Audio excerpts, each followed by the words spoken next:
Hello guys, welcome back to my channel കണേശ്വരയിലേക്ക് എല്ലാവർക്കും സ്വാഗതം. ഞാൻ 3:45 ഇപ്പോൾ അലാറം വെച്ച് കിടക്കാൻ തുടങ്ങിയിട്ടുണ്ട് കേട്ടോ. ഇപ്പോൾ പൊതുവേ നമ്മൾ രാത്രി ഇടയ്ക്കിടയ്ക്ക് ഒന്ന് എണീറ്റ് നോക്കും, രാവിലെ ആയോ, നേരെ പുലർന്നോ എന്നൊക്കെ കേട്ടോ. അപ്പോൾ നമ്മൾ എണീറ്റതിന് ശേഷം ഞാൻ ചെയ്യുന്ന കാര്യം എന്ന് പറഞ്ഞു കഴിഞ്ഞാൽ, നിലത്ത് കാൽ വെക്കുന്ന സമയത്ത് വിനായകൻ്റെ, അതായത് വിഘ്നേശ്വരൻ്റെ ഏതെങ്കിലും ഒരു മന്ത്രം നമ്മൾ പറയും കേട്ടോ. അത് നിങ്ങൾക്ക് ഏതാ അറിയുന്നത് വെച്ചാൽ അത് പറയാം കേട്ടോ. ഏകദന്ത മഹാകായം തപ്തകഞ്ച സന്നിപൻ ലംബോദരം വിശാലാക്ഷം വന്ദേഹം ഗണനായകം ശുക്ലാംബരധരം വിഷ്ണു ശശിവർണ്ണൻ ചതുർഭുജം പ്രസന്നവദന്യായി സംജ്ഞോപ ശാന്തയെ. ഈ 2 മന്ത്രങ്ങളിൽ ഏതെങ്കിലും ഒരു മന്ത്രം പറഞ്ഞതിന് ശേഷം നിങ്ങൾ നിലത്ത് കാല് വെച്ചിട്ട് ഇന്നത്തെ ഡേ തുടങ്ങുന്നത് അങ്ങനെയായിരിക്കണം ഡേ തുടങ്ങേണ്ടത്. ഇതെനിക്കൊരു സ്വാമിജി പറഞ്ഞു തന്നാണ് കേട്ടോ. സ്വാമിജി എന്ന് പറഞ്ഞാൽ ഒരു അമ്പലത്തിലെ പൂജാരി എനിക്ക് പറഞ്ഞു തന്നതാണ്. വിഘ്നേശ്വരൻ്റെ അമ്പലത്തിൽ പോയപ്പോൾ അവിടെ നിന്ന് എനിക്ക് പറഞ്ഞു തന്നതാണ് കേട്ടോ. അപ്പോൾ നമ്മൾ എന്തൊരു കാര്യം നടക്കുകയാണെങ്കിലും വിഘ്നേശ്വരന് ആദ്യം വിചാരിക്കണം. അപ്പോൾ അതുകൊണ്ടാണ് രാവിലെ എണീറ്റ് നമ്മളൊരു 5 മിനിറ്റ് ഇരിക്കും. അതിന് ശേഷം നമ്മൾ നിലത്ത് കാല് വയ്ക്കുന്ന സമയത്ത് വിനായകൻ്റെ ഏതെങ്കിലും ഒരു മന്ത്രം നിങ്ങൾക്ക് അറിയാമെന്നുണ്ടെങ്കിൽ അത് പറഞ്ഞിട്ട് നമ്മൾ എണീക്കുക കേട്ടോ. അപ്പോൾ നമ്മളിങ്ങനെ പറഞ്ഞ് എണീക്കുന്ന ദിവസങ്ങളിലൊക്കെ നമ്മുടെ കാര്യങ്ങളെല്ലാം നന്നായി നടക്കും, ഒരു പോസിറ്റീവ് വൈബ് ഉണ്ടാവും.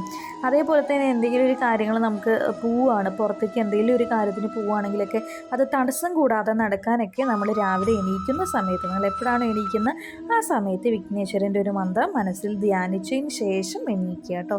അപ്പോൾ ഞാനിത് എന്നും ചെയ്യുന്നൊരു കാര്യമാണ്, അത് നിങ്ങളോടൊന്ന് ഷെയർ ചെയ്തു മാത്രം കേട്ടോ. അപ്പോൾ നമ്മൾ എന്നത്തെയും പോലെ ഇതേ വിളക്കൊക്കെ വെച്ചു, തൊഴുതു, പ്രാർത്ഥിച്ചു. അപ്പോൾ ഈ മാല എന്ന് പറഞ്ഞു കഴിഞ്ഞാൽ ഇന്നലെ മരുതമലയിൽ പോയപ്പോൾ കിട്ടിയതാണ്. അപ്പോൾ അത് പൂവൊന്നും വാടിയിട്ടില്ല. പിന്നെ ഞങ്ങൾ വൈകുന്നേരം ഒരു 8 മണിയായി വീടെത്തുമ്പോൾ. അപ്പോൾ ആ പൂവ് എനിക്ക് കളയാൻ മനസ്സുണ്ടായിരുന്നില്ല. അപ്പോൾ അതുകൊണ്ട് ഞാൻ അങ്ങനെ തിരുപ്പതി ഭഗവാൻ അങ്ങനെ തന്നെ ഞാൻ ഇട്ടു കേട്ടോ, ചാർത്തിയത്. അപ്പോൾ അതുകൊണ്ടാണ് കേട്ടോ ഞാൻ എടുക്കാണ്ടിരുന്നത്. പിന്നെ ഇന്നലെ ജമന്തിയൊക്കെ വാങ്ങിയിട്ടുണ്ടായിരുന്നു. അപ്പോൾ കുറച്ച് പൂവ് വെച്ചിട്ടോ, നാളെ വെള്ളിയാഴ്ചയല്ലേ, അപ്പോൾ കുറച്ചുകൂടി പൂവ് നാളേക്ക് എടുത്ത് വെക്കാമെന്ന് വിചാരിച്ചിട്ട് എടുത്തു വെച്ചു.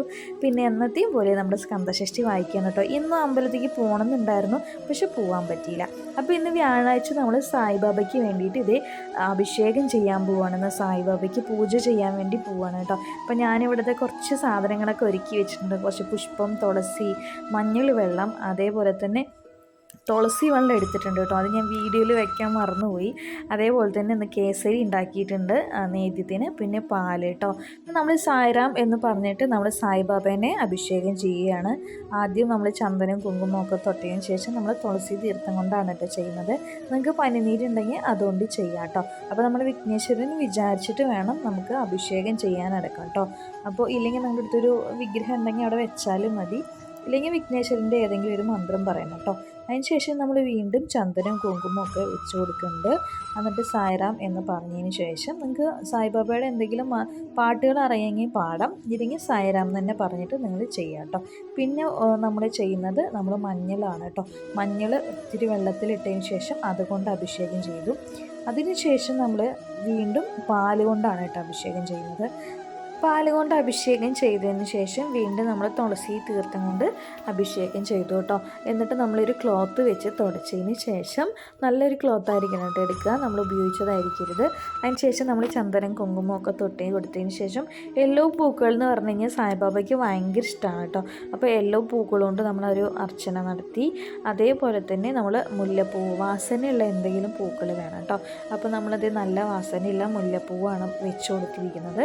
യെല്ലോ കളർ ഷീറ്റ് ഏതെങ്കിലും, അല്ലെങ്കിൽ ഒരു ക്ലോത്ത്, ഇല്ലെങ്കിൽ മഞ്ഞപ്പൊടി ഇല്ലേ, മഞ്ഞപ്പൊടി കുറച്ച് നമ്മൾ എവിടെയാണോ തറയിലാണെങ്കിൽ വെക്കുന്നതെങ്കിൽ തറയിൽ കുറച്ച് മഞ്ഞ പൊടി ഇങ്ങനെ വിതറിയിട്ട് അതിൽ വയ്ക്കാം.